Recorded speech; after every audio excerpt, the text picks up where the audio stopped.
Good morning and welcome to Funky Rainbow, this mysterious and clue filled Saturday morning.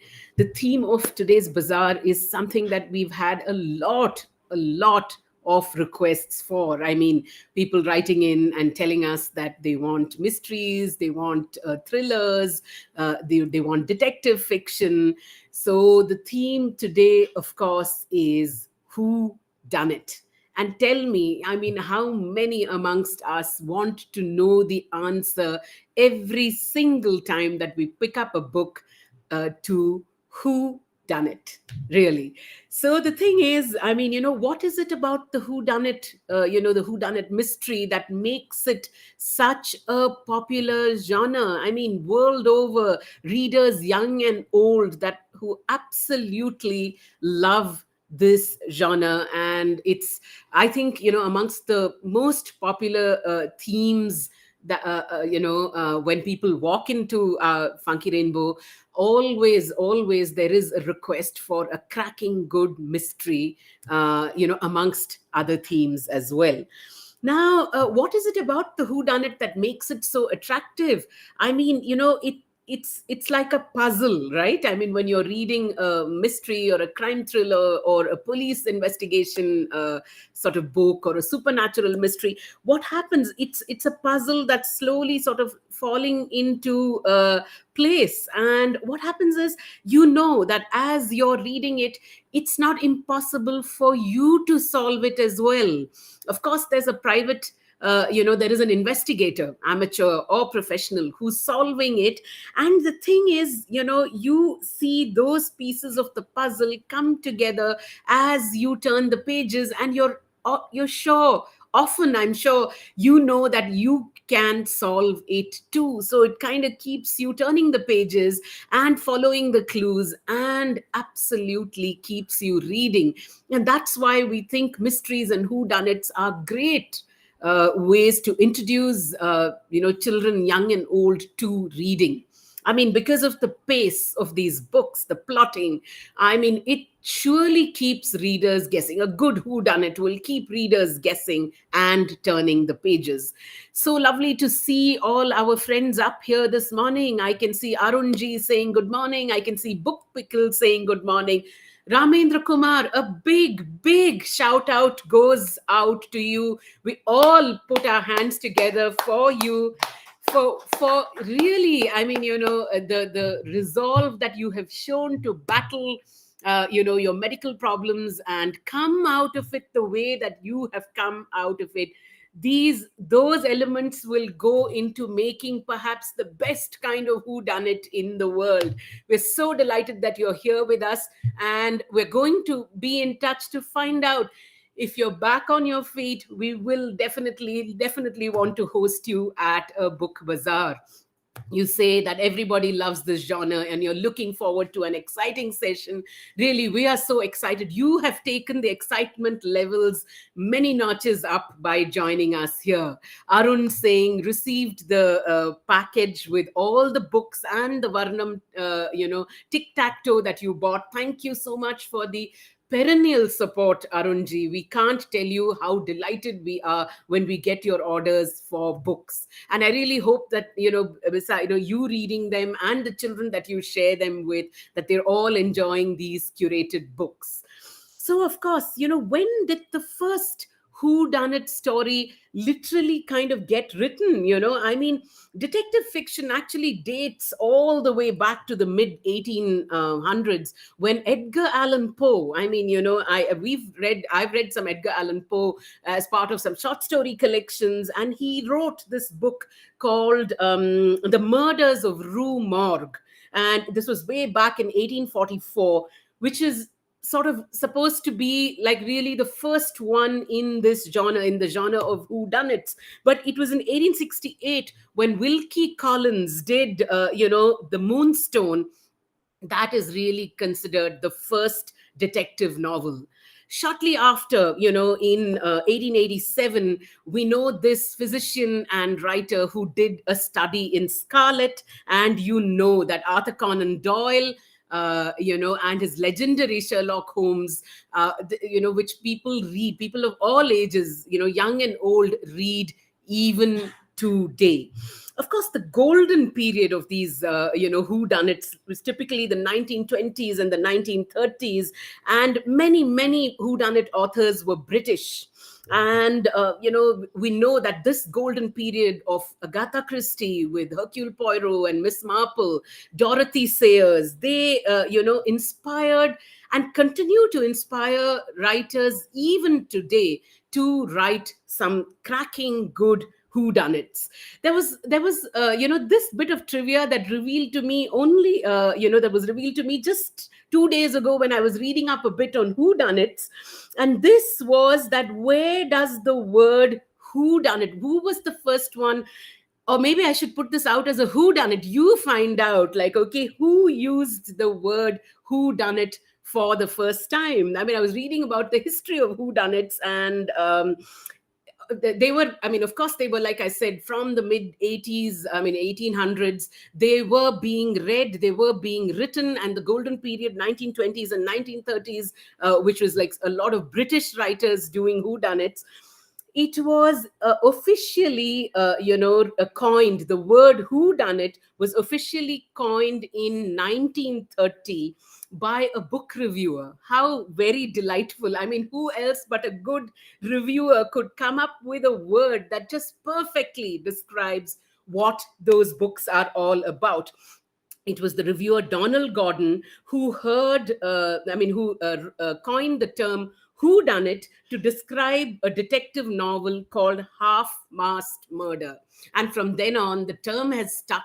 And in contemporary times, we now have how done it's and why done it's and please done it's, maybe, like, right, that we have today.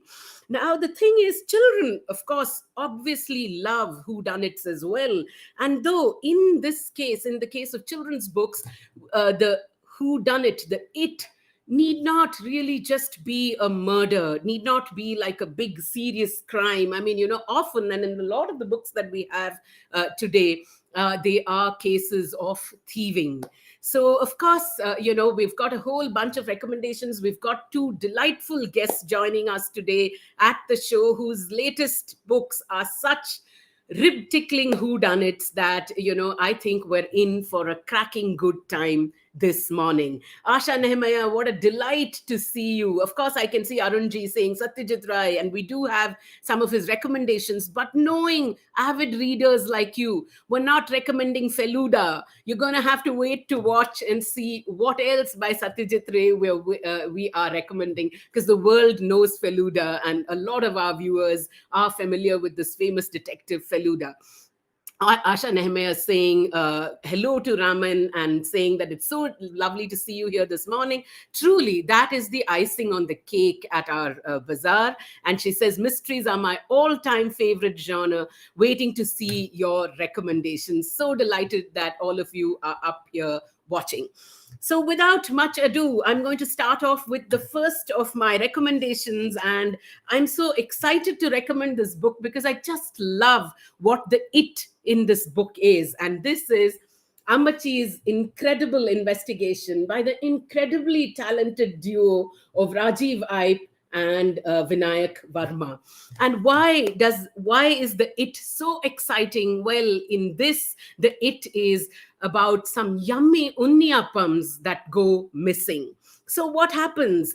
There's, there are some missing unniyappams, and you can see, Suraj the story begins with Suraj wanting to eat his Amachi's yummy unniyappams, but they are all gone. Now, who are the detectives in this story? Well, Amachi and Suraj. And you know what they do? They have a couple of suspects, of course. So they think maybe it's the civet cat, maybe it's the dog, maybe it's the grandfather, right? You can see Suraj's thinking up of possible suspects who've stolen away his share of the unniyappam.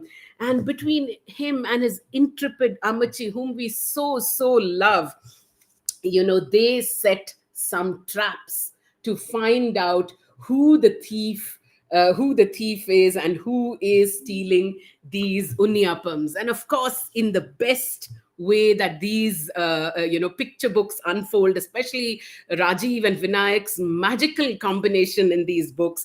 You can see lovely science in the traps, in each of the traps that they lay, and the clues that they are looking for to to see who it is that could have stolen the Unyapams. But as is the case with the best mysteries, there's a wonderful surprise that awaits you at the end. And what I really love about this book, and I think this is why it's lovely for readers of all ages, is that there's this excellent page on how one can catch a thief. There are lovely tips given for readers, young and old, on how to catch a thief. And I think these: look for clues, make a list of suspects, lay traps, ask clever questions, write down everything you've discovered, go and catch your prime suspect. Caught the wrong suspect? Oh no, let's just repeat the steps all over again. That's what it is that makes us read, whodunits over and over and over again. So you see, this sort of sets the tone for all the books that we're recommending today. Again, in the same light, and we have several books up on our site, www.funkyrainbow.com. Click on the tab that says Book Bazaar. There'll be a drop down menu that takes you to season 5, and there is one category called Whodunits. We recommend only 7, 8, 10 books depending on how much we have time for in the show, but there are several others that fit the bill as well. So do check them out and pick up the ones that really interest you. Another picture book that we really love and came fairly recently, a couple of months ago in our on our shelves, is this lovely one from the Baby Bahadur series, Mannu and the Jamun Thief. So as you can see, a lot of the whodunits in the children's lit space are simpler crimes, and supposedly amateur detectives that who display high level of sleuthing, and who who look for clues so astutely that it would stun the best of detectives for sure. So Manu and the Jamun Thief by Radhika Chadda and Priya Kurian is about this monkey Manu who is waiting and waiting for the jamuns on the trees to ripen, juicy, juicy jamuns to ripen. And I love it that a lot of whodunits are food whodunits. Who wouldn't go questing for good food after all, really, right? So he's waiting for them to ripen, and just as they're getting ready, one fine day, there's not a single jamun on the tree. Now, what does Mannu do? How is he going to solve, these jamuns that he's been waiting for so eagerly? How is he going to find out who the jamun thief is? Well, as you turn the pages, there are clues, of course. I mean, he's looking, needless to say, and you're looking as well. And all I can say is that someone's trunk looks rather purple. But I'm not saying anything more than that. Lovely, lovely picture books that that are all about finding thieves very, very cleverly. So these are two lovely picture books that I wanted to begin my recommendations with. And I know often, a lot of people write to us and say that we have, we always veer towards tons and tons of picture books. This time we've got a lot of chapter books and novels in the recommendation list, going easy on the picture books. However, there are lovely picture books in that tag on whodunits as well. If you go to the tab whodunits, there are several others from other publishers that have been put in as well. And since we are on the theme of whodunits, what better chapter book to recommend than Moo Done It? I'm not saying anything. It's the title of the story that's just a dead giveaway, I think. But this is such a charming hook book, really, written by C.G. Salamander and illustrated by Oindri Chakravarti, about a young girl whose parents are vegetable sellers, Ammu, whose parents are vegetable sellers, and all the vegetables in their cart has disappeared one fine morning. Who could have stolen them? And you can see these lovely collage-like illustrations that Oindri has done. And, it's so, when Ammu goes around, her parents and Ammu going around trying to find out who has emptied the cart. They wonder if somebody dropped down from a helicopter, because the mother and the father, Amma and Appa, were just right there catching a snooze in the afternoon sun, at which point the cart absolutely gets emptied. So intrepid Ammu absolutely gets on a trail of very strange clues, really strange clues, to find out who done it, or should I say, to find out who done it. Right? Pick up the book. It's such a delight for readers, young and old. These chapter books would work even for 5+ year olds, and are absolutely delightful to read, because we have a hook book. It can't be parted from a whole book. And we have Mira the detective in the whole book series, which is, I mean, amongst the other ones, which are, there's Shy Supergirl, and there are a couple of others in the a couple of other holes that have made it into the who done it category. But Mira the detective by Pavitra Shankaran and illustrated by Vandana Singh, again a lovely whodunit, because there's an antique watch missing, a neighbor then goes missing, then something absolutely fishy going on in Mira's neighborhood. In fact, when the story begins, she sees a whole bunch of policemen right outside her mother's shop. And there's just a lot of things that have gone missing, not just from the shop. There's even in the neighborhood, even in the apartment, other people who are losing things. There is then, I mean, besides losing things, a person, one of Mira's neighbors, who goes missing. What happens? There are clues. Mira absolutely noses her way through these clues, puts on the hat of being Mira the detective, to get to the bottom of this mystery. It's really a cracking good one, and we'd recommend this for 6+ 7+ year olds. But these ages are just in our heads. If you feel children are reading at an earlier age, nothing like a good mystery to keep them turning the pages and to keep them reading. So I will, of course, take a pause and give you our first guest appearance clue. So the clues this time are by the wonderful writers who are going to join us at the show later today.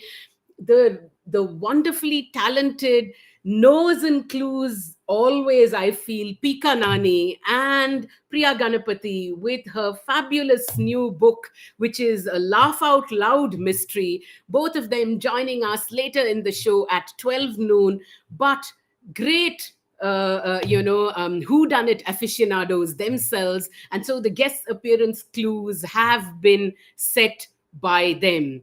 For our friends on Instagram, you don't have to worry. It's not like you need to type out the answer just instantly. There are three questions. All of them point to the same person. And after the three clues are given, across the show till 12 o'clock, there's a Google form that will go up, and you need to fill your answers in there and submit them to us. Two lucky winners will get books or vouchers from Funky Rainbow. And what is lovely is Pika Nani, one of the authors, is giving away 2 copies of her brand new book that we're going to talk about in this later in the show. So for the first question on guest appearance now.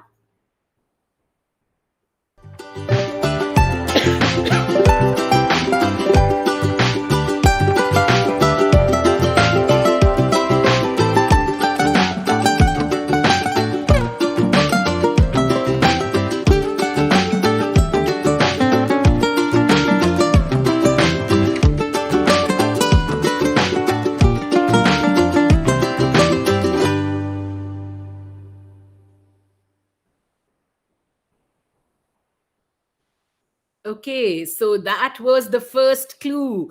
This famous detective's first appearance in a case and final case have absolutely the same setting. You have to name the detective, and the setting. I'm sure there are many detectives who've begun their first and last cases in the same setting, but you've got to wait for further clues to guess who this famous detective really is. So, for our friends on Instagram, I mean, even if you couldn't see the question, I mean, I'm calling it out for you. But post the show, the entire guest appearance quiz goes up both on our Facebook page and on our Instagram page. So, you can actually see them and fill in the form and submit your entries.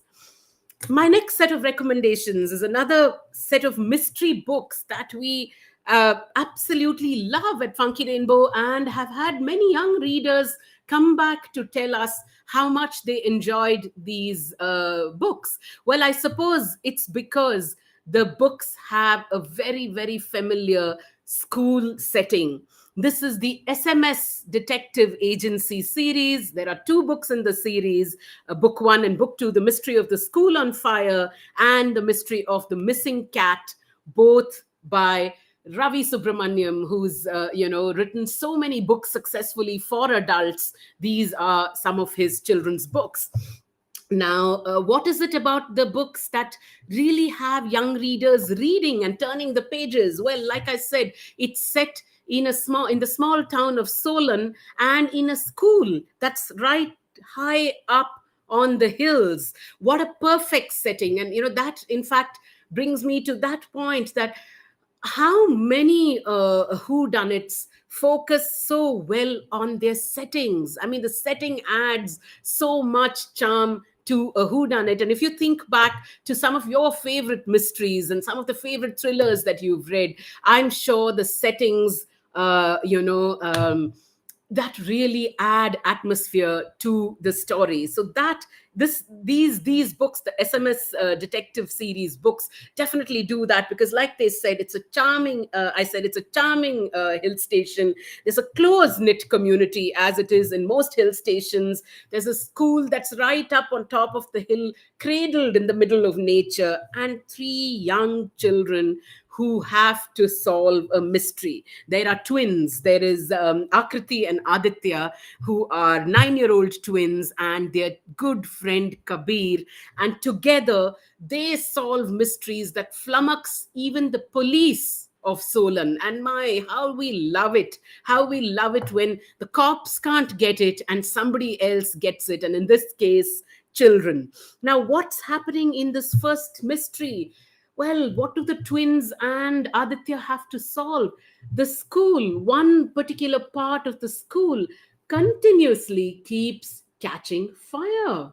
What is going on? The school has been, I mean, that part has been blocked off, but still, what is going on? How and why is the school repeatedly catching fire? These are, well illustrated books, and I really feel that children love it because this school setting makes it oh so familiar to them. So there are two books in the series. The second one is The Mystery of the Missing Cat.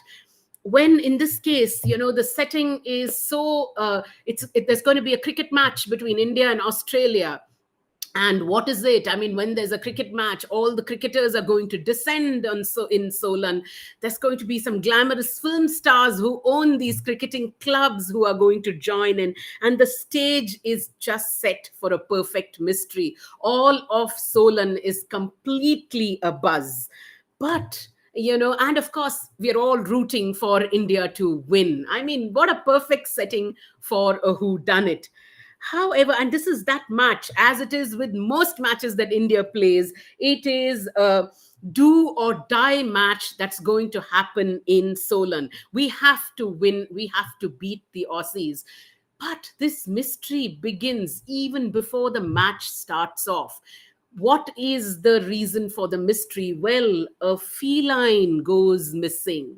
And of course, intrepid Aditya and Kabir and Akriti have the SMS gang, as they are called, the SMS detective agency, have to come to the rescue to find that feline. And again, police completely baffled. So it's up to the young children to save the day, to find that feline so that the India Australia match goes perfectly fine.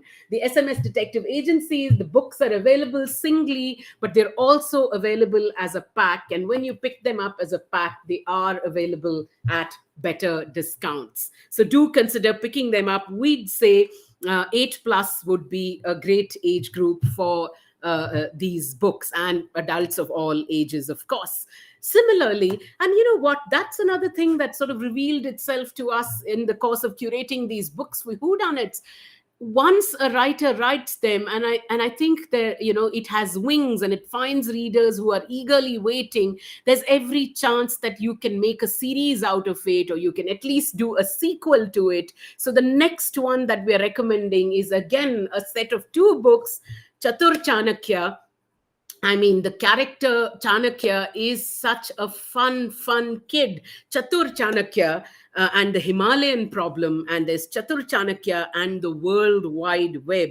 You do know the writer Radhakrishnan Pillai, again, you know, somebody who's written several successful books for adults using the motif of Chanakya, you know, of a thinking, he's done some business books, as you know, of using Chanakya Niti, the principles that Chanakya applied to govern, to give you some interesting life lessons in business. So for his younger readers, he has this character, young Chanakya, like Chatur Chanakya, and you can see Chatur Chanakya right up here. Now, who is he? I mean, he's a young guy. He's got a little juttu or a choti on his head. And the thing is, though, he may be a small guy, but he has a big head full of all kinds of ideas that are jostling around in it.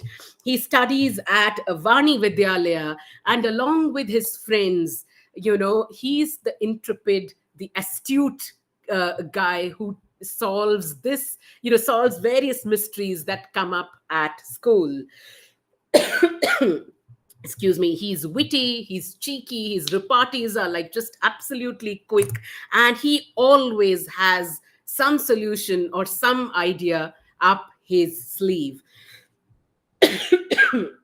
Now, what happens in this one, you know, in the first one, in the Himalayan problem? Well, you know, there is a guy called Himalaya who's just relentlessly bullying the kids at Vani Vidyalaya. And, you know, Chatur Chanakya's friends are absolutely, one or two of them are at the receiving end of this bully's taunting.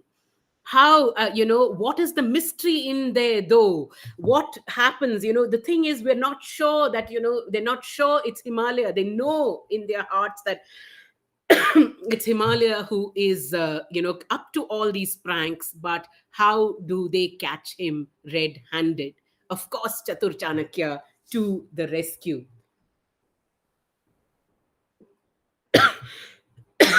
Excuse me. And there's an edge of the seat sequel to this book that Radhakrishnan Pillai did, which is the World Wide Web, where the friends come back again. In fact, Lakshmi, one of the characters who makes an appearance in the first book and is, in this one, she's signed up for a very, very important math tournament, and she wants to represent Vani Vidyalaya for that tournament, but she's getting bullied online. And what happens? How does she, deal with it? She keeps quiet. She doesn't tell anyone. But Chatur and another friend in the group called Arjun, who's also there in book one, absolutely, know that something's not quite okay with Lakshmi and that she's harboring a terrible secret. When they find out that she's getting bullied online, they come together and they decide to catch the culprit. So it's a cracking whodunit. And again, you know, for younger readers, because as you can see, they have been illustrated. I mean, the book is illustrated, so it still works for 8 plus, 9 plus year olds. Two whodunits with Chatur Chanakya at the helm of it all. The next set of recommendations today are, of course, I think no whodunit show would be complete without And, without a reference to this wonderful detective created by Anushka Ravishankar, easily one of the best writers in the Indian children's literature space, Captain Coconut and the Case of the Missing Bananas. What a delightful book it is. I can see Mutama instructing me to drink some water. Thank you for shouting those instructions across the screen, Mutama. Really, I shall, because you have commanded. I shall do that. So this is Captain Coconut and the Case of the Missing Bananas by Anushka Ravishankar and illustrated by Priya Sundaram. It's a graphic novel and it's one of the best and most hilarious whodunits in Funky Rainbow's collection, because Captain Coconut is an ace detective whose brain can solve any mystery, great or small. What happens in the case of in the case of the missing bananas? So there's the detective, there are the missing bananas, but he finds himself on a trail of really slippery peels, as can be expected in the case of missing bananas. And he finds himself on it, like I said, on a trail of slippery peels, but also numbers. We really, really want Anushka Ravishankar to write. This is the first book in the series, and we really hope there are going to be more that come out. I know, I can see Rupa Baliga. What a delight to see you here this morning, Rupa.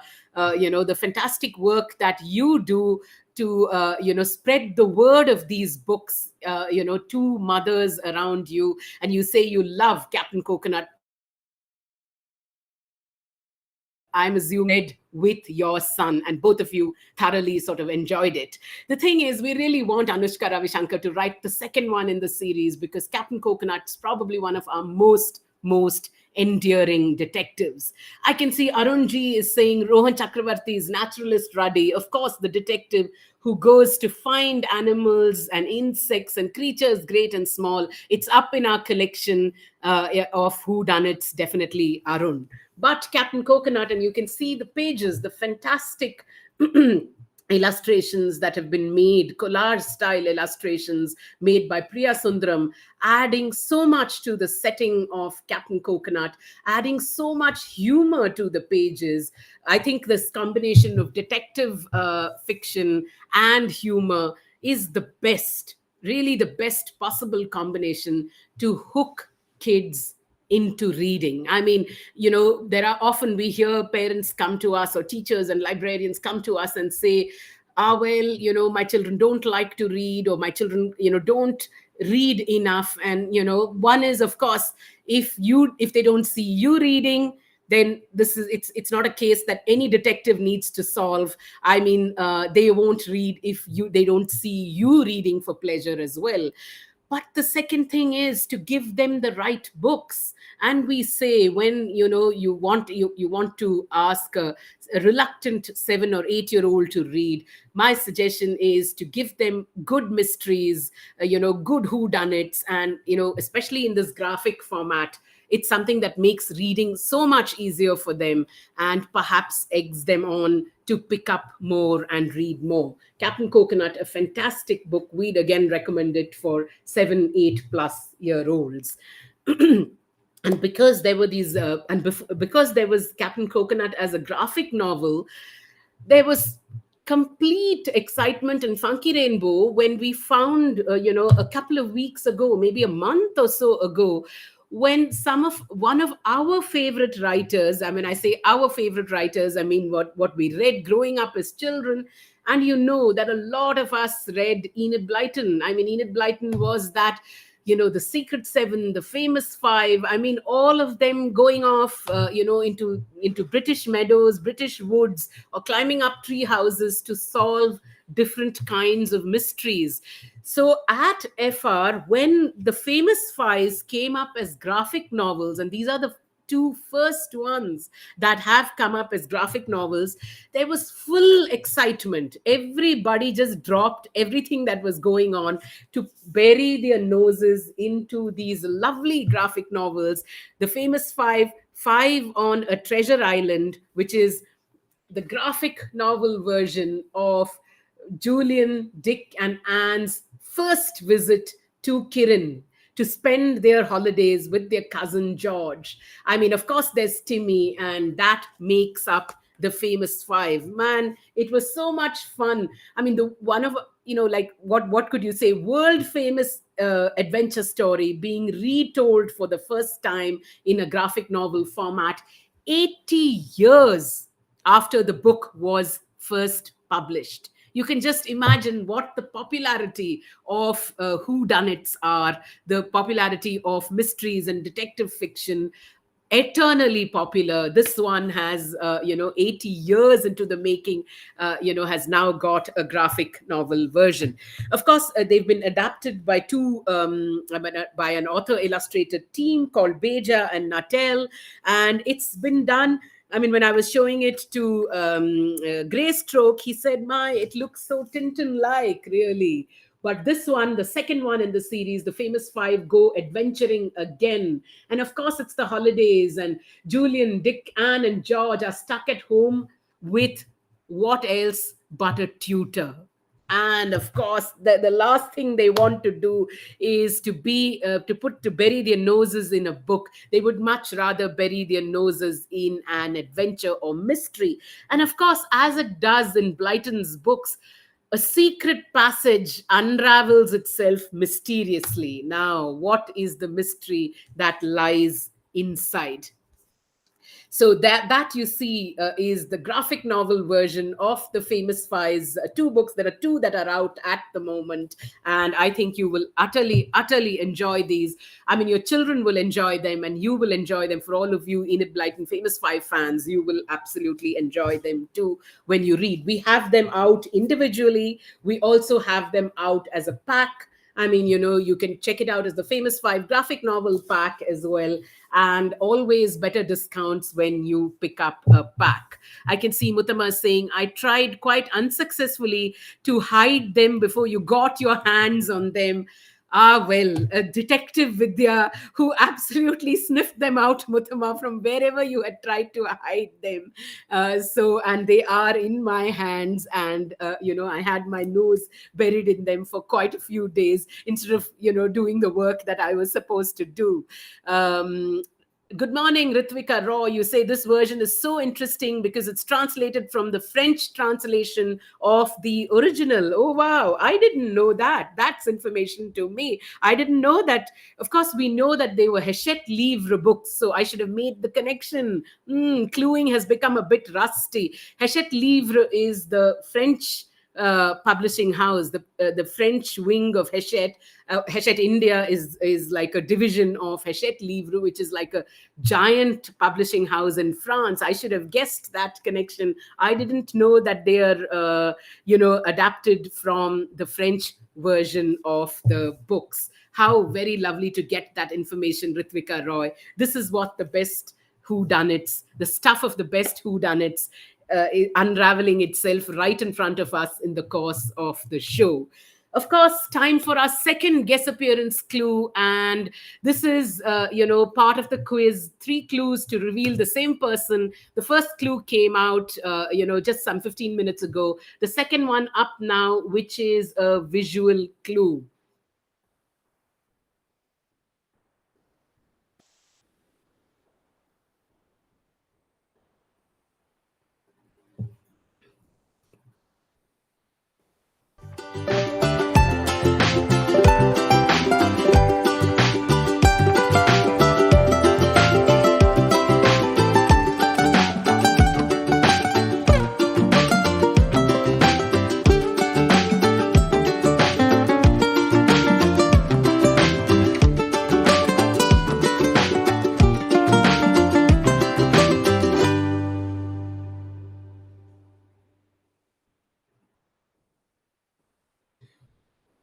Okay, so for our friends on Instagram, what went up was the pictures of three men, and the detective in question connects these three men.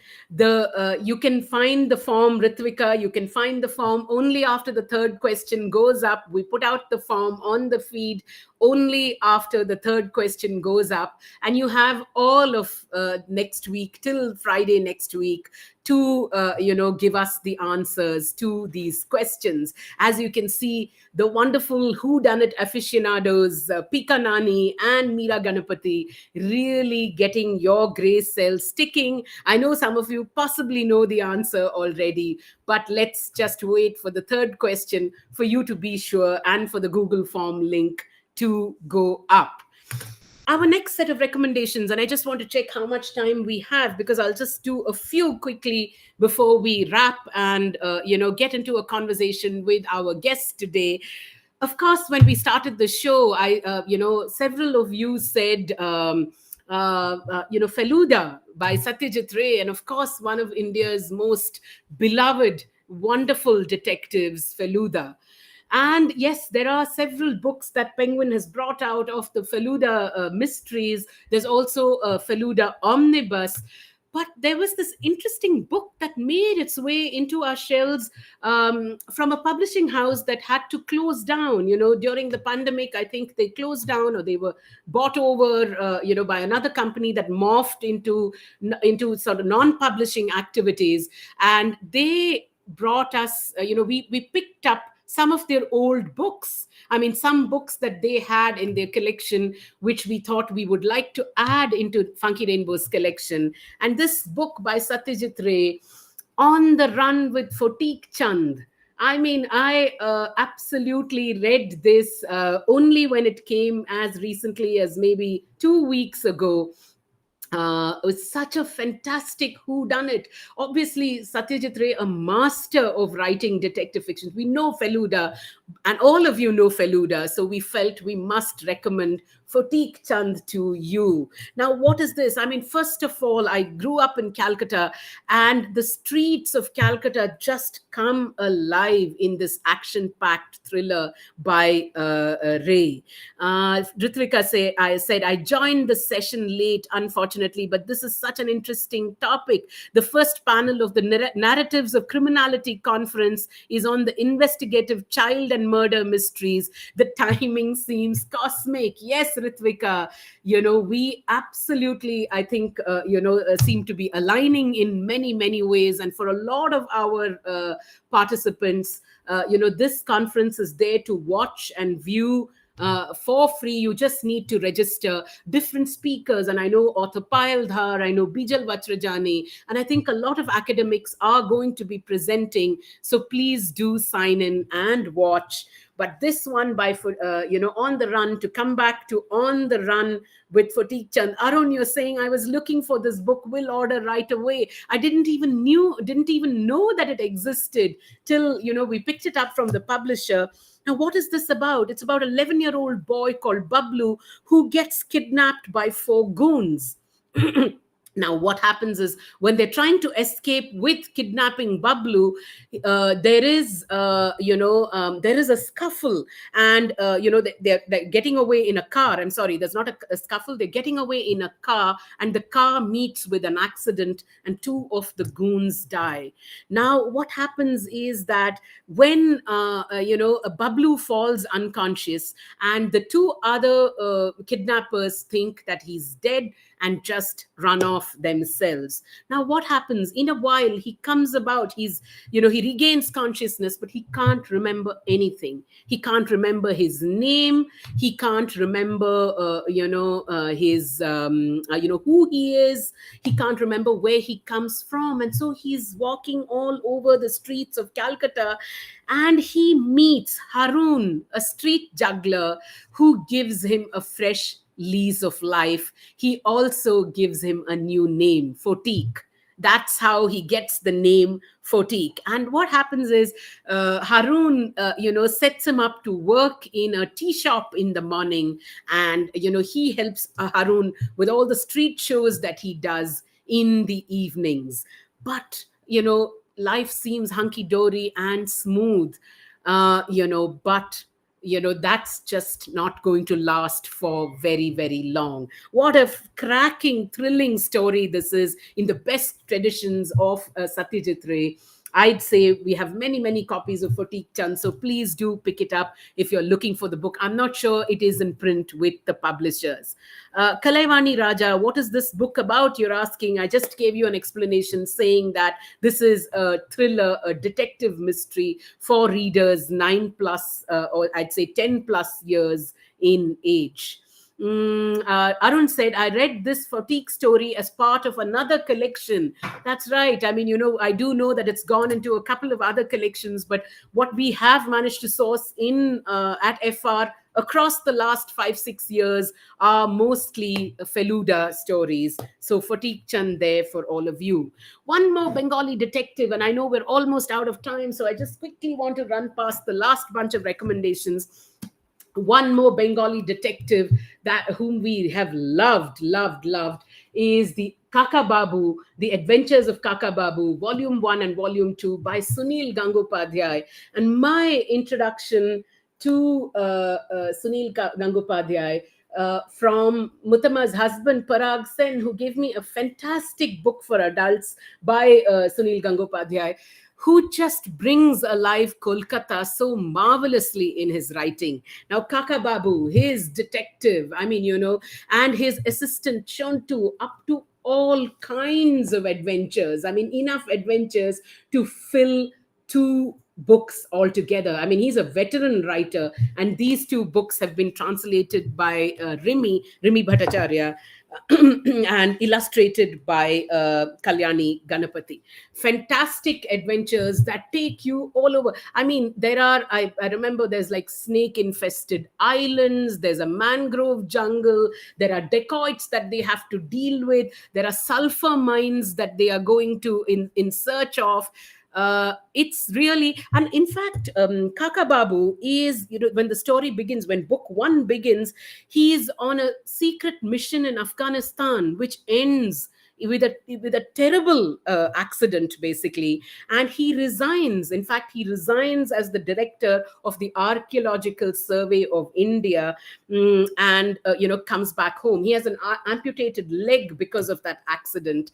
But does that stop him from getting his nose into other mysteries? These are fantastic. And Shontu is his 13-year-old nephew. So Kaka Babu and Shontu, absolutely on a trip through, to so many locales and so many places, that you absolutely enjoy the series and the settings. Two of them available in translation. I mean, they are collections of stories. So two books that we have of Sunil Gangopadhyay for children at the moment.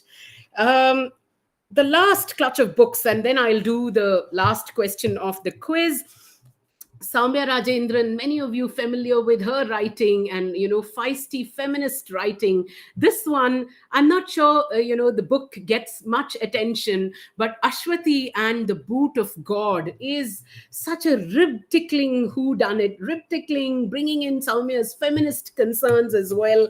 And, such a fantastic who done it, really, in the best tradition of one.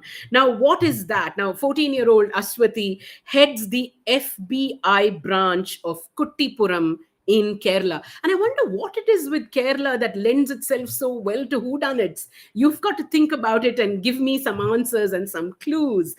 And of course, I mean, as you start the book, you know that there is no such thing as an FBI branch in Kuttipuram in Kerala. But Ashwati Venugopalan believes in the impossible, in the best sort of way, really.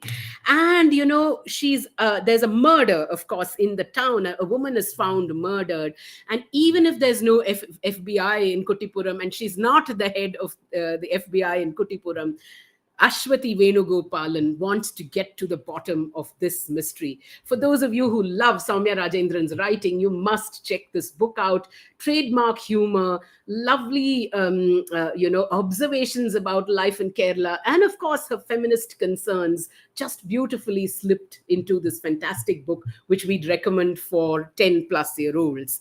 And the last ones that I want to recommend today are of a writer that we greatly admire at Funky Rainbow. And we've read many, many books by her, often in the fantasy genre. There's like, school series books. This is Shabnam Minwala that I'm talking about, who's got so many lovely books. I mean, there's the Six Spellmakers of Dorabji Street. There are, the Nimmi books, and one of the Nimmi books is up in our Who Done It Bazaar, Nimmi's Dreadtastic Detective Days, which is in our bazaar. But we have picked two excellent books for young adult readers by Shabnam, and I think she's really made this genre of whodunits her own with these two books.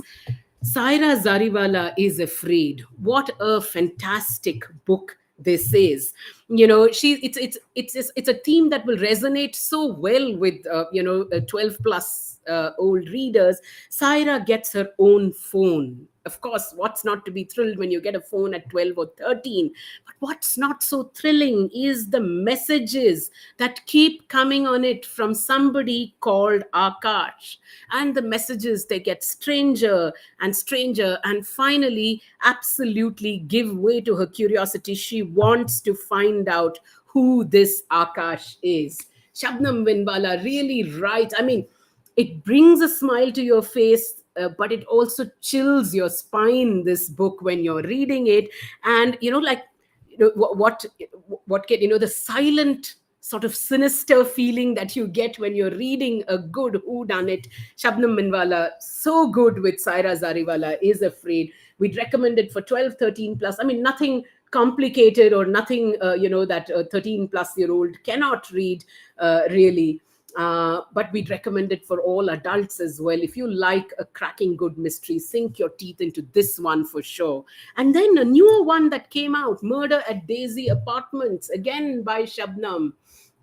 It is again set in the time of lockdown. There's a murder. There are secrets that people will kill for to protect. And there is one teenager in the story who is, wants to get to the bottom of all these mysteries. Now, who is this? I mean, it's an apartment complex. The chairperson of the apartment complex is found poisoned and dead.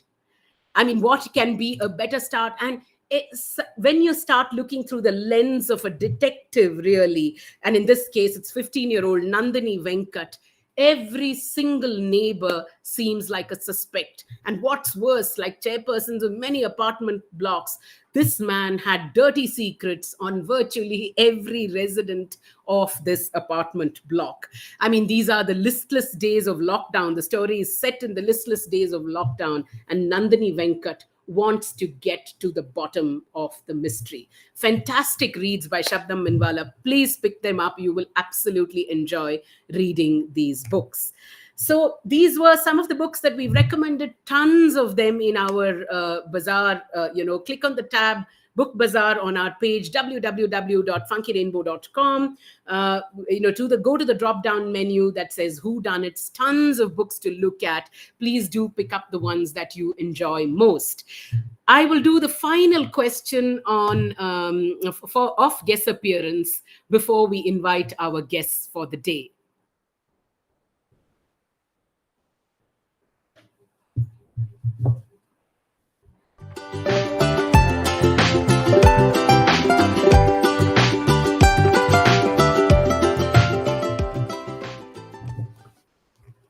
But I am. Always I am right. It is so invariable it startles me.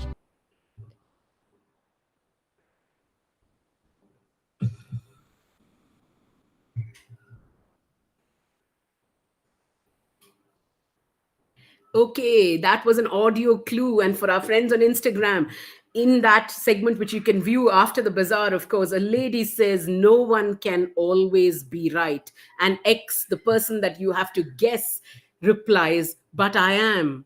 Always I am right. It is so invariable, it startles me. We have to guess who this person is, and we are waiting. The Google form The link to the Google form will go up just now. It'll also be up on our Instagram and Facebook pages. So do check it out after the quiz. We will pick two lucky winners on Friday next week, and you can win book vouchers and books by participating in the quiz. So sign, make an entry with the Google form. We're just going to take a short a pause to invite our guests, and just one second. Yeah, the Google form has gone up right there on the chat. We're just going to take a short pause to invite our guests and get them connected on Instagram as well. So do bear with us for a minute before we say hello to our guests.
But did you reduce the volume?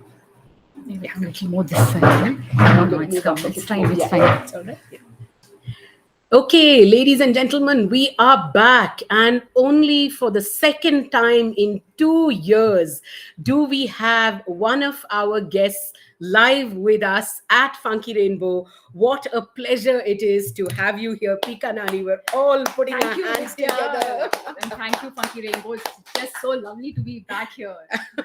Yeah, it's really been two long years, and we are utterly and absolutely delighted that Pika Nani was able to join us live. I can't tell you how special it is that we have a guest right here. Makes us feel that everything is absolutely all right, and that we are going to go back to what is normal. Asha Nehemiah, I can see you're saying it's great to see Pika Nani live. Indeed, what a fantastic feeling. Hi, Asha. I'm biggest fan of hers. Absolutely. Who is not a fan of Asha Nehemiah? And our other guest, we're going to say, so we have one guest who's joining us online, and who's already up on Instagram. We're going to bring her live on Facebook and YouTube in just a second. Hello, Meera. Hi. Great to see you here this morning. Same here. So good to be here. Hi, Pika. Okay, one second, just 1 second. We can't hear her at all. I can't hear her. No, you feedback afterwards. We can't hear her on our machine at all. Just hang on a second, Meera. Yeah. Did you put your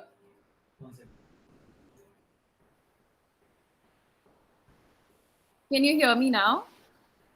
Mira, can you just say something? Yeah, I can you hear me now? Okay, Sham, we can barely hear her here. For me to even ask the questions, I should be able to hear her on my machine, right? Hang on a second, Mira. We're No just problem. trying to get this audio glitch fixed. Yeah.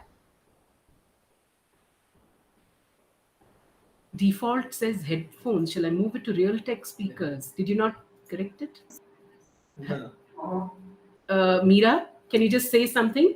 Yeah, can you hear me now? Yeah, absolutely. I Yeah, can absolutely hear you now. I think there was something with the audio setting. yeah. Welcome. And all our guests, of course, saying both on Instagram and Facebook that they can hear you. But I was having trouble hearing you. And it would have been a real who done it to try to find out what you were saying without hearing you at all.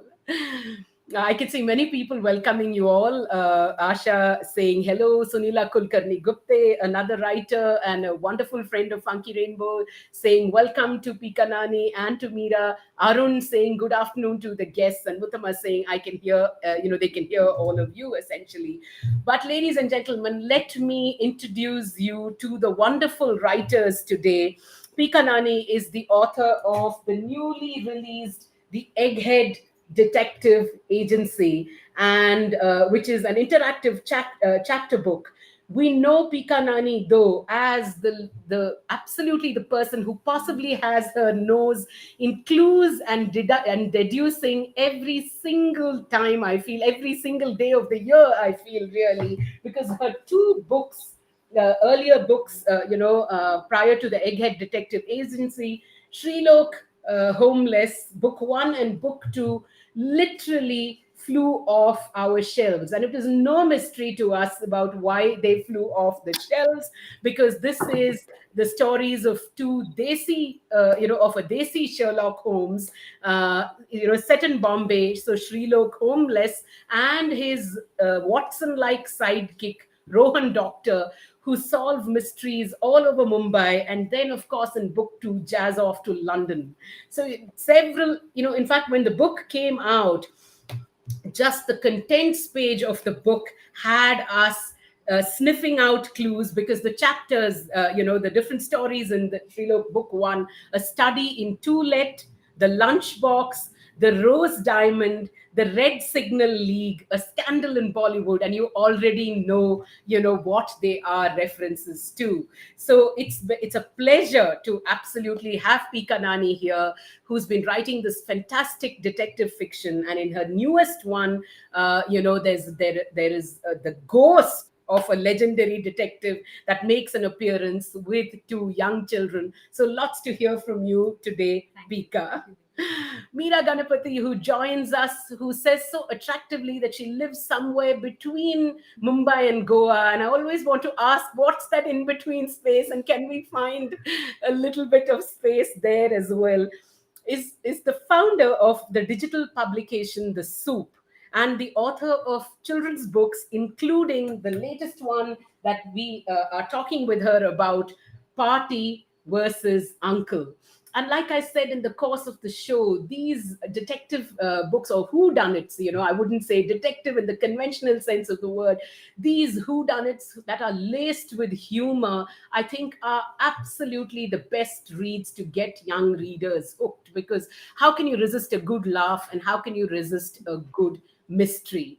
Now, in Party versus Uncle, there's a young, boy called Inju, who all he wants is a peaceful holiday in his grandmother's house in Mumbai, grandmother's boring house in Mumbai. But that holiday is anything but boring. And we'll find out from the two ladies, as they talk, what the thrills and chills in their books are all about. So welcome to the two of you. So delighted that you're joining us today. Thank you. So I'm going to start off with my first question, and you can you can respond, and you can take turns responding. So the primary character in all whodunits, has to solve a crime, especially by clever deducing. Both of you have children as sleuths in your books, and does that make the job of writing a whodunit easier or more difficult? Shall I answer? Yes, go ahead, Deepika. So usually in children's books, the crimes are maybe simpler. We are talking of even for teenagers, even in Shilo, they were terrorists, they were international criminals. Here, there could be like a missing rubber ducky or Okay. appearing cupcakes. But I feel the process they go through, the deduction process. Basically, it's and you eliminate everything that doesn't work, and you're left with what remains is the truth. Right? So that did.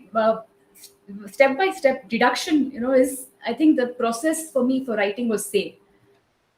So maybe I'll have slightly more complicated twists and clues for slightly the older kids, and for younger ones, again, I'd never underestimate, because when I did all these school sessions for Srilo, the youngest kids usually were the ones who would get, they would crack all these secret codes.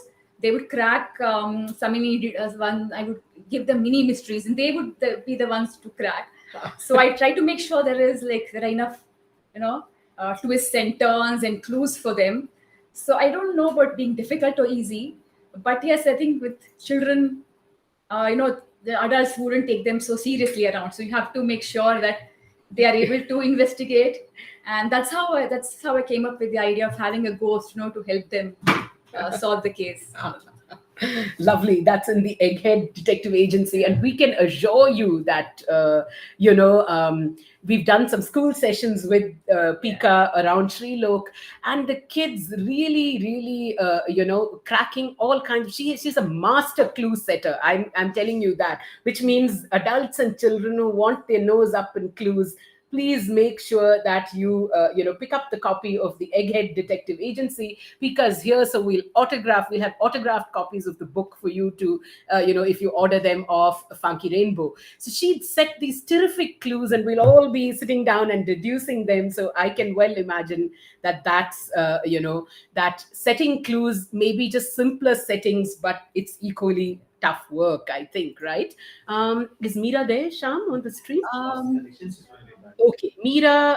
Okay, there she is. Hi, I'm so sorry. I think my network just went off. You'll have to send me the Instagram The live. Instagram link again. Yeah, just give us a second. We'll send you the Instagram link again. This is the joys of Any doing co-work. deducing required about? I think no deducing required about bad internet connections for sure. Like, right? Wow.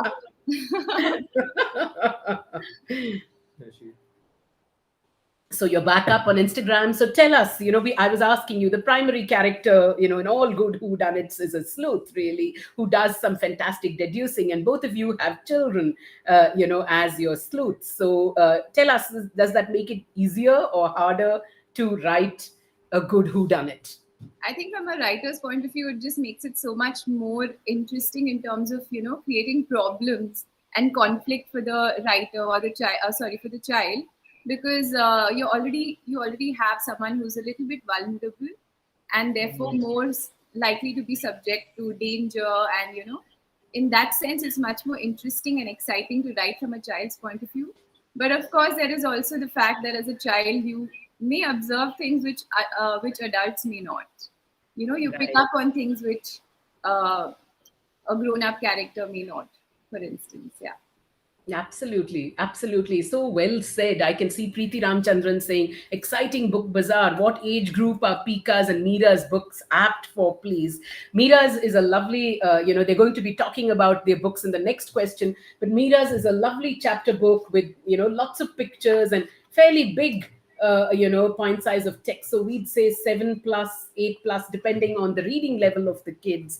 And Pika's too, exactly in the same manner, we'd say 6, 7 plus with Egghead Detective Agency, and the Sri Lok ones, perhaps 9 plus is what we'd recommend. Absolutely wonderful books for y'all to read. So do consider picking them up from Funky Rainbow. So of course, as you can see, people already asking us about your books. You're clearly a detective junkie, what with your Sherlock books and Egghead, who's the ghost of a famous international detective. I'm going to ask you who that one is. Clues, codes, and puzzles are clearly your thing. So tell us about that in the context of the Egghead Detective Agency. Yeah, as you said, they are my thing. Right from you spoke about the famous five, from there till now. So, Egghead Detective Agency, what I've done is, I thought I needed something more than just two small detectives, kid detectives. And again, the introducing the ghost again came from children. So when I would go into school sessions, they would be interested in detective, but they would somehow the teachers would tell me they love ghosts or any horror story, any ghost. So I think I jokingly said that, oh, next time I write a book, I'll have a ghost in it. And here I was thinking, how do I make this story slightly different from your other detective stories? And then I thought, why not have a ghost? And then it's like, okay, ghost of who? It started out more as a grandfatherly ghost, and then turned out, as you said, ghost of really famous detective. What also sets this book apart is that this is a five-in-one book.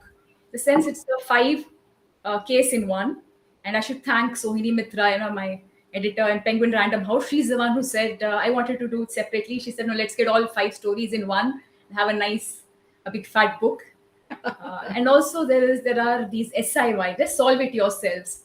Um, so all these visual clues, puzzles, mazes, word jumbles scattered throughout the stories, so that the reader, when they're reading, they feel like they are also solving the case, along with the detectives.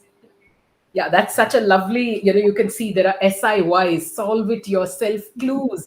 In almost all the stories, there are solve it yourself clues, Yeah, there are more than 15 altogether. Oh, 15 of them, Yeah. is it? Okay. That is lovely. Along with the young detectives who are sisters and little young investigators, Tam and Ant, Tam and Ant, basically, yeah. right? So, Meera, tell us about your, you have a motley crew of detectives, in your book, really, right? From young, intrepid Inju and his formidable party. I mean, I absolutely and utterly loved Party. What's more is that yours is a caper, right? Which means there's loads of laugh out humor, laugh out loud humor in the book. So tell us a little bit more about the book and the capers in it.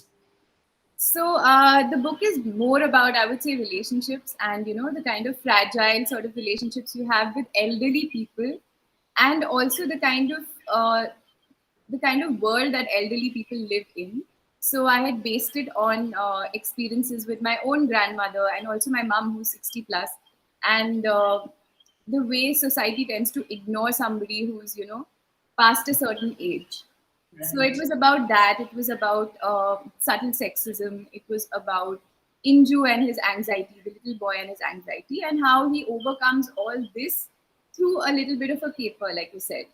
So yeah, it was good fun writing it, especially the acronyms really Yeah. were fun to put together. And all the uncles are based on some uncle or the other that who is from my colony. Oh, nice. Yeah. The acronyms are just lovely. So when we say, I can see Preeti Ramchandran saying, "A Party versus Uncle," what a unique book title, Meera. Always wonder for authors what is more tough, coming up with the storyline or the book title. Ladies, you can just respond to that question right away. Mira can answer Meera, first. go right ahead. Yeah. Definitely the title. I thought so much about it because I also wrote another book called Uma versus Upma, and I was feeling terribly guilty that both have this versus thing, and I should probably break out of it, but I just Wow, that's a connection I didn't make. I did see the ones, and I didn't see. You're right. There's Uma versus Upma there, even yeah. in that, right? There's a versus out there.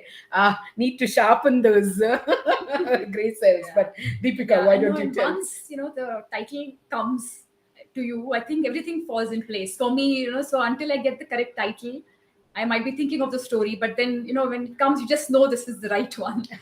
So There you are, Preeti. So that's the response. And the acronyms that Meera has in her book, like the SIYs in Deepika's book, which are such a page turner. There's Party versus Uncle. Uncle is Underground Nightly Cooperative League of Elders. Imagine that. And of course, that cooperative is not so cooperative in Meera's book, basically. So, which means Inju and the watchman, I think, in the building that he's in, the retirement colony that he's in, and his party form Party, PAATI, which is People's Association Against Thieves International. We are setting the agenda straight, ladies and gentlemen, with that. But two very, very fun books, and so nice that you shared your stories. I can see Jyoti Narayan saying SIY sounds so interesting. Will definitely want to read this with my children. You absolutely must. You work with so many libraries and schools. Both these books will be right up your alley. And you say you have a soft spot for books with party in the title. I'm telling you, this party is a total formidable party. She takes care of her Tupperware more carefully than she does of her gold and silver. What's not to love about a party like that, frankly? I can see Ritvika Roy saying traditionally detective books with young detectives have them solving their mysteries separate from adults. In Blyton's books, for instance, adults feature at the beginning and end, and the kids otherwise have agency and freedom unthinkable for Indian kids. How did you all approach the adult child interactions in your book? That's an excellent question in your books. So maybe you want to respond before I proceed with the rest of our questions, Meera or Pika. So my story is set in an apartment, so at least the residents, whoever the suspects, are slightly familiar with these children, and they know that they love to play detective games. But yes, there's the point of when they go to question the suspects, they won't take them seriously. But I think that also works because they're not so guarded, so they just say whatever, and then children running around doing something, people think they're just having fun. They could be collecting evidence. Yeah. So most of the stories are within their apartment complex, so they're basically on their own, and there is a ghost here who supervises them in certain cases, and in certain situations where And giving them helpful yeah, clues. yeah, No? correct. So so there isn't, and there is President Makija lady who Right. sometimes helps them, especially there's a case on kidnapping and jewel heist. So yeah, usually in there also she comes in towards the end. So most of the stories, they both are on their own, and obviously with Egghead. Okay, with Yeah. Egghead being their guiding spirit. Meera, would you like to respond to that one as well? So in Party versus Uncle, there's only one child actually. It's a colony full of elderly people, and there's a Mrs. Masala Papad, and there is the watchman, Prabhu Bhaiya, and of course Party. So the characters who are a little bit, on the back foot are actually Inju and Prabhu Bhaiya. Prabhu because traditionally how domestic help or people in the service industry are treated by people in that colony. So just their roles are a little bit more difficult to define as investigators. No one takes them seriously, honestly. Right. But it's interesting because, like Pika said, there is because of this aspect of not being taken seriously, people end up, vomiting out information which they actually wouldn't. So these children and this other sort of vulnerable character have insights into things which the adults wouldn't. What lovely responses, both of you, pretty much saying that the fact that they are not taken seriously, contributing so much more to moving your book and story forward, really. And the children getting bits and bytes of information which maybe adults would not have access to. Actually, this is one question that I've always wanted to ask a lot of whodunit writers is this. I mean, do you know who done it before your character knows, or does your character lead you to who done it, really? Mira, you can respond first to Yeah. that one. So mine is more like the antagonist is actually quite obvious right from the Yes. beginning. It's almost like the Count Olaf in the Lemony Snicket. He's a horrible man, and probably that this guy. Sorry to be a spoiler, but that this chap is probably hiding some dark stuff. But the interesting thing for me was, although I knew that this man is responsible for the crime, I didn't feel like making it black and white. Like he's a completely terrible guy and this is why he did this. But I thought it would be nice to add layers to the fact that there is a bully, but why is he a bully? And can you possibly feel sorry for this bully and forgive him?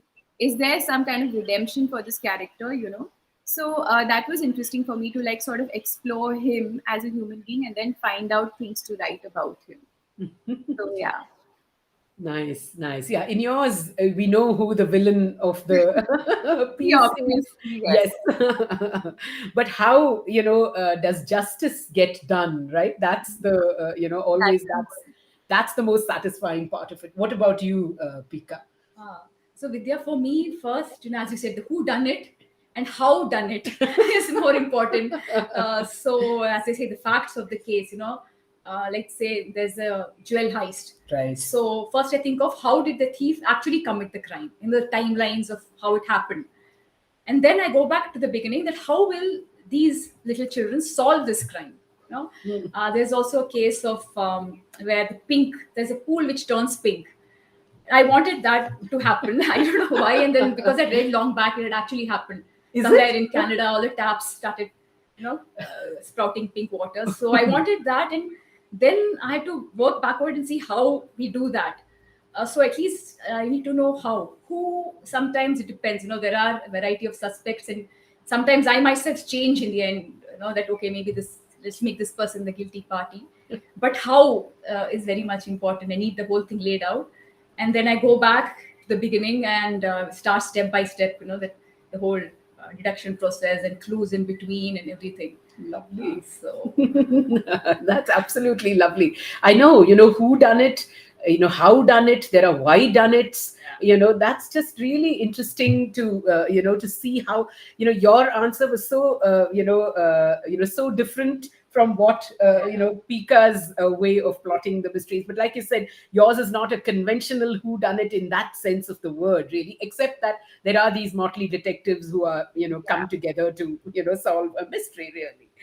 So, of course, I can see Ritvika, says, and it was a question that was on my, mind as well. Do you play whodunit board games like Cluedo for inspiration or fun? I do, but always my husband wins. I rarely win, but yeah, obviously I read all these, thrillers, Crime or fiction. crime fiction. Watch all crime fiction, and then sometimes, obviously, you can guess. Sometimes you can't. But yeah, the Cluedo one, somehow I never win. What about you, Meera? I'm obsessed with thrillers. Like, I just love them, and it's my guilty pleasure to watch. But I don't play so many board games. I must say. Only Scrabble, which also I really lose at, sadly, Yes. to my husband. Okay. Guys, I have to ask you the question: are they plotting for you, or are they like they're winning anyways? Like, right? Are they coming up with the plots for you? No, but they find the plot holes. So I give Yes. and my husband the books to read, right? So if there's any plot hole, they're the ones who find Let's it plug first. it. What about you, Meera? So after I write the first draft, the first person I show it to is my husband, and he always finds, oh, this is a bit weird. Maybe you could have, something else over here. It's becoming, yeah. So he's always the first person to read and critique it, which is important. Somebody has to be honest and tell you what they really think. Yes, I think that's so important to get that real honest feedback, basically, right? Rupa Baliga saying that was that was the unique part of your story, Meera, and me and my son thoroughly enjoyed reading it. So that's just lovely to know Right. that mother and son reading it together, thoroughly enjoying that book. Of course, I noticed that the dedications in your books, I mean, as often are always to people really close to your heart, and you have one that goes out to your father, and you have one that goes out to your party or your Yeah. grandmother. Would you like to? Is there something that you'd like to share that that's something about them that inspired you to write these books? Yeah, so I actually lost my grandma during the lockdown, and I didn't get a chance to see her actually through that period, and I was always very, very close to her. So it was a big, loss for me. So while grappling with that, the commissioning editor had sort of written to me, and I thought this is a nice way for me to sort of make her, it sounds creepy to say keep her alive, but to sort of like keep her memory alive in a way that is special to me. So I thought I should write a book about her. Although I must say that her personality is actually very different from the party in the book. The only thing that would be very similar is that the relationship that Inju shares with her. It's complete comfort and a certain softness which I found memorable, and I wanted to keep writing about it. So lovely. So very lovely. What a great way to keep that memory alive forever. What about you, Deepika? Yeah, so I have dedicated the book to my father. We lost him in 2020 to cancer. And in fact, when I wrote my first book, Little Indians, everybody who knew him said that I'm following in his footsteps because he had written a play long back when he was in IIT. It's been staged in Delhi, Mumbai, in Bangalore. In It is now English. no Kannada. He's Oh. everything he wrote in Kannada. He wrote poems in Kannada, articles in Kannada, and like he was the writer of the family, right? Oh, So how when I lovely. wrote my first book, that's what everybody told that you have your father's genes, And so when he passed away, it was actually very difficult for me to write this book. I think only thing that kept me going is what he would have wanted me to do that. So he was like the guiding spirit that I have, like watching over me, somewhat like how Egghead watches over the kids.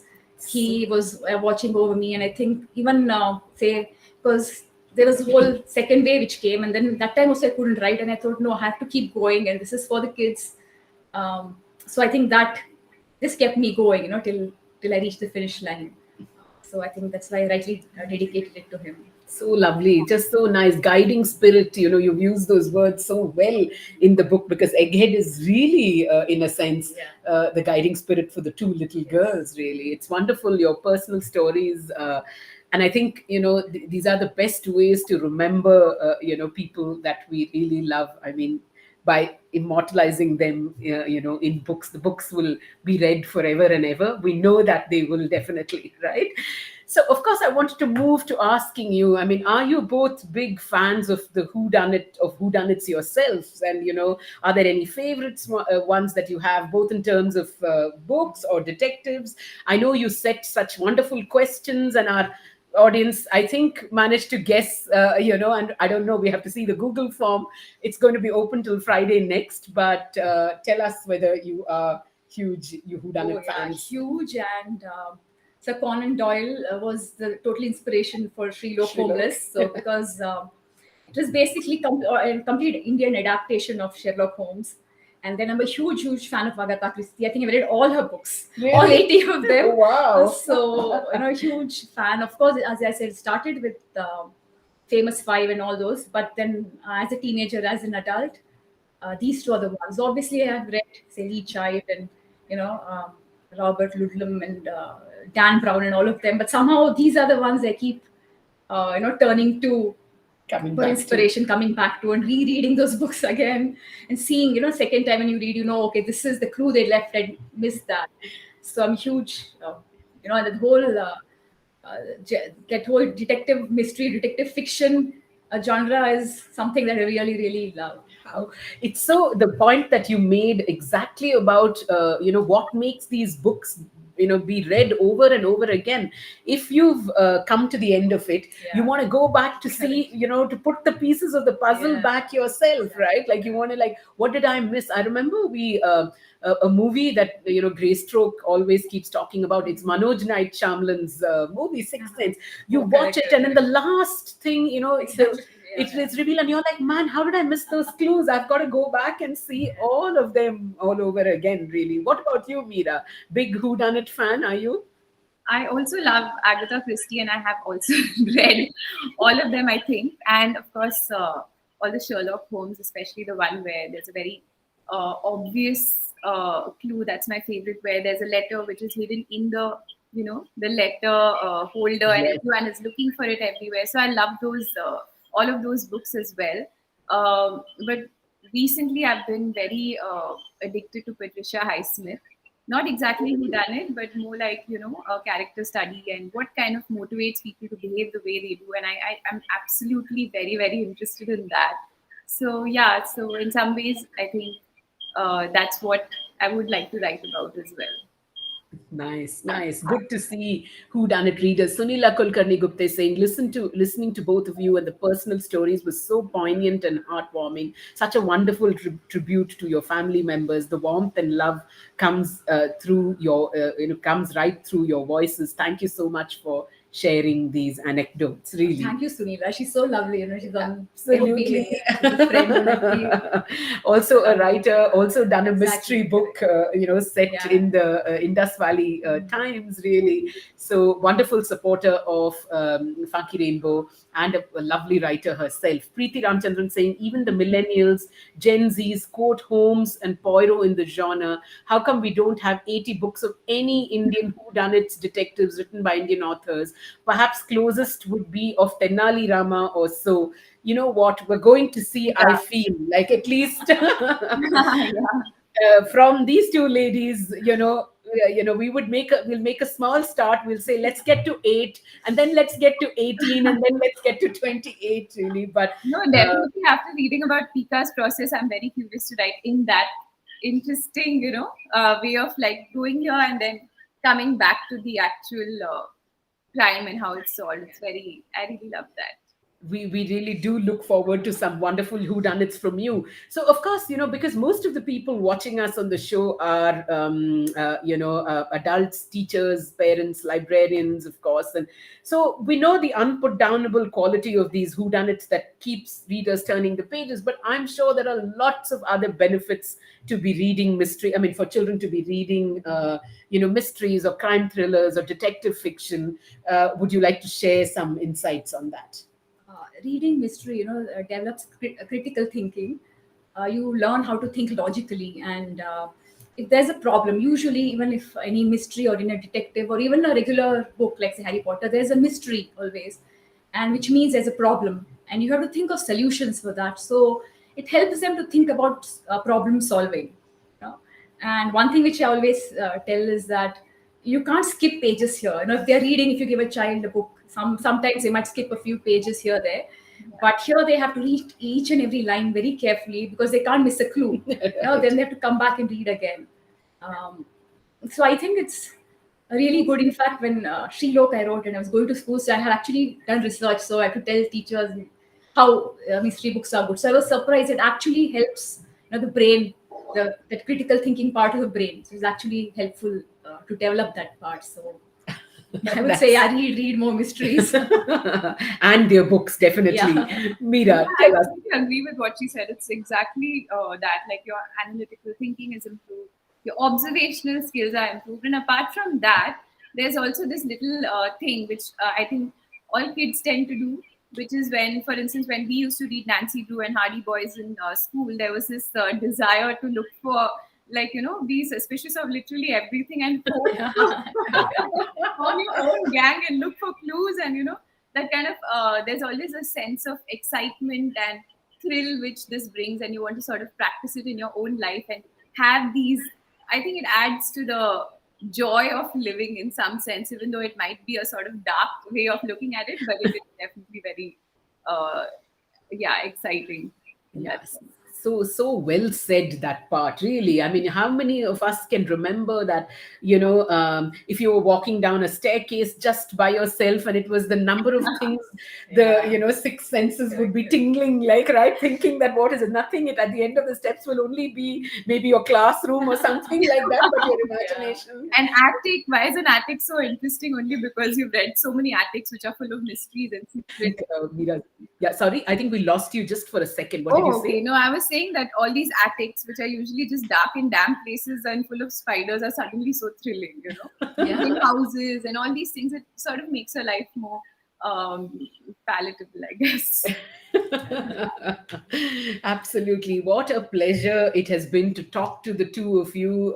It's been so much fun, this conversation, so insightful, and, really giving us a lot of insights into, what goes into writing of some books. I can see Arun saying, are there any translations happening in the genre? For children, I guess, we do have the Kaka Babu books. There's Satyajit Ray, Feluda, Fatiq Chand. They're all translated. Mm, there's a fantastic Blaft anthology of crime writing from Tamil that's been translated from Tamil into English, which is just fantastic. I stumbled upon it many years ago, and there was this. It's the Blaft anthology of Tamil pulp fiction, and there were some 4 or 5 stories in it, which were detective stories. Yeah, this is And excellent. one of them has a Remington Steele-esque Oh. couple, like, right, solving mysteries, and cool, that chap is smoking, this one is like lighting the cigarette for that fellow and everything. And they were written when? I think they were written probably in the 60s or 70s, that Yeah. have then gotten translated, isn't it? Like, right? The art is quite amazing. Like Yes. very So iconic style of illustration. Absolutely, absolutely. So there is a lot of translation, and we would like more of it to happen for children. Meanwhile, fantastic original work happening for children in the whodunit genres. Ladies and gentlemen, do consider picking up these books if you feel your children will enjoy them, or if you think you want a good read as well. We would be delighted. We're going to get Pika to autograph all her books up here. And Meera, when you're in Bangalore next, do stop by and sign all the books for us. For sure. Nothing quite like the pleasure of sending out an autograph book to people here, there, and everywhere. Thank you so much for joining us today, Pika Nani and Meera Ganapati. Thank you. It's been Thank you. so It's much an fun. absolute Thank pleasure. you for having me. Yeah, it was so wonderful to have you join as well. So Yeah, same here. I mean, it was very educative all through. Ramendra Kumar saying a truly engaging session. Thanks, Vidya, Pika, and Meera. What fun! thank you, sir. Thank you so much. So I'm just going to quickly say hello to the different people who've joined us. Meera, you can, you just have to close the window to sign out. I'm All just right. quickly going to say thank you to all of them who joined us, and then sign off from the show today. Bharti, you need to come this side. I can't see it otherwise. Like, right. So this is Lavender Blue, Lakshmi, Kalaivani, Sheetal Dambal, Sunila Kulkarni Gupte, Maya Ashwini, Sanghavi, Ankita, Nawaz, Pari the Bookworm, Vivek, Arunji, Nat Rat, Prerna, My Lily World, Rupa Baliga, Kutuki Kids, Nandini Nair, Ritvika Roy, Sahana, Raw Pav, Rahul, Vedant, Arunji, Ramendra Kumar, Book Pickle, Vinita Stories, Asha Nehemaya, Pari the Bookworm, Preeta, Utkarshini, Samira Shetty, Grishma, Halfling Rogue, Manya, Neetu, Usha, Harshita, Preeti Ramchandran, Aruna, Ajay, Anjali, Jyoti Narayan, Chandana, Paulomi, and Arpita. Thank you so much for joining us today. It's been so much fun presenting this Whodunit Bazaar to you. Spend the weekend in books full of clues, and there are tons that we can ship out to you from Funky Rainbow. Thank you so Thank much. you so much, Vidya. It's been such a pleasure. Yeah, it's been wonderful to be here. We'll see you guys next week with another show and hopefully many, many more live guests. Till then, bye bye and keep reading.